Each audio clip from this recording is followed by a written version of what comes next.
Today, Jono and myself, Dylan, are going to walk you through some of our key tips to improve your running form.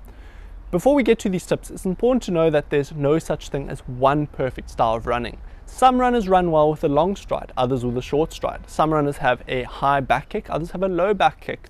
Some runners even present a unique characteristic that might look wrong but works perfectly fine. But with all this being said, we still have some general principles that almost any runner can apply to improve their running form. So let's go through these principles starting from the ground up. Many runners pay a lot of attention as to where they land on their foot, whether it be the forefoot, the midfoot or the heel. However, a lot of what happens at our feet is actually determined by what happens higher up in our body. We'll discuss this more later on.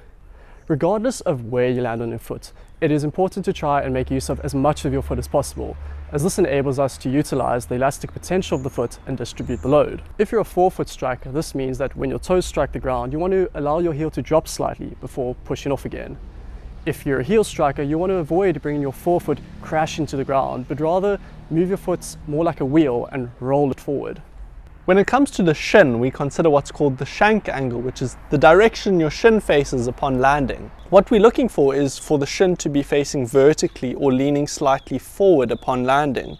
If your shin is facing backwards, we're creating what's called a braking force and not transferring your force optimally in the forward direction. Landing beneath our torso while we run creates this forward-facing shank angle that we're after, while overstriding creates this backward-facing shank angle that we're trying to avoid. When it comes to our knees, we're looking for a bend of around 15 degrees. If we don't bend our knees enough, we lose shock absorption. But if we bend our knees too much, we lose vertical height, and this needs to be overcome with a more bouncy and thus inefficient stride. When it comes to our hips, we want to keep our hips stable and avoid a collapse of our hips on our unsupported leg during our stride. A problem that many runners have is that they sit back in their stride and allow their hips to drop, which makes it very difficult to use our glutes to their full potential.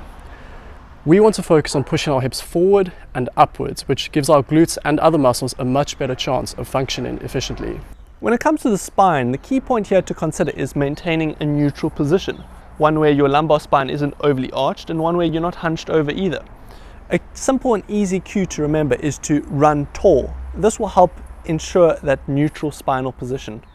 The back and forth motion of our arms is facilitated by a twisting of the thoracic spine.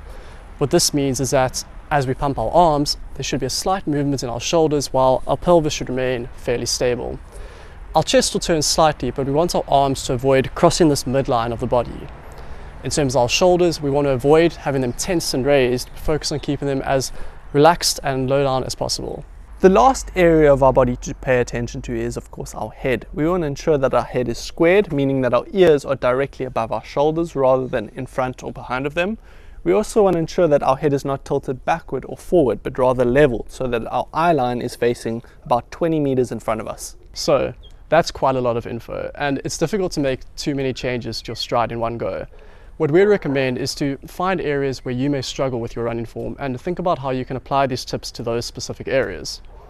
Your running form is something that's been molded over thousands of hours of training, so it's certainly not going to change overnight. Look at making small and gradual adjustments to your form and avoid trying to change too many aspects at one time.